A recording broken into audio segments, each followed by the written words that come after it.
The game I'm about to show you is called the Peruvian Immortal. It was played by a grandmaster back in 1934 named Esteban Canal.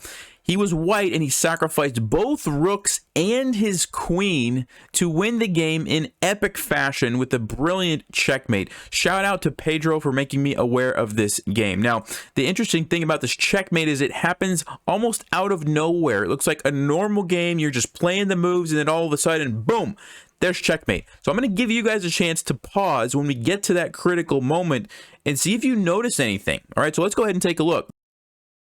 He plays the move e4, and we get a Scandinavian or a center counter defense.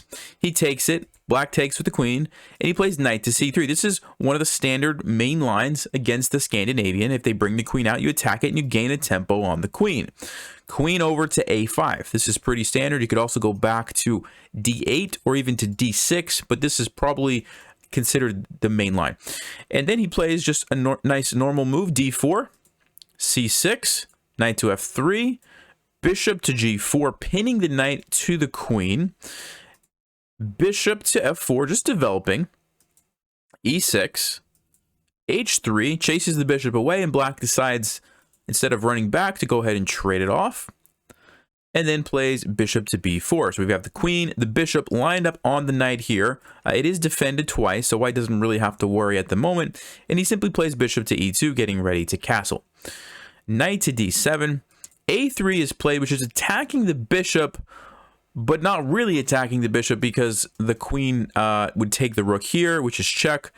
And now black plays the move castles queenside, which looks like a completely normal move. Like, I don't see anything wrong with black's position.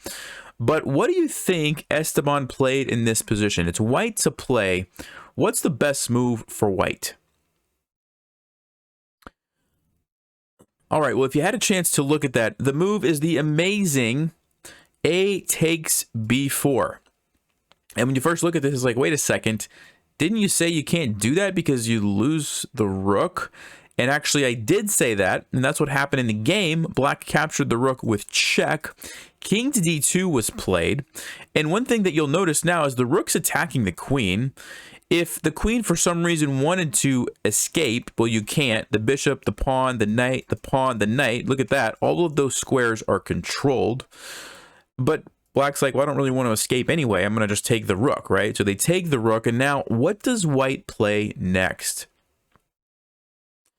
Well, the move is queen takes c6 check, forcing the black pawn to recapture, which sets up the amazing Boden's checkmate, where the bishops are crisscrossing.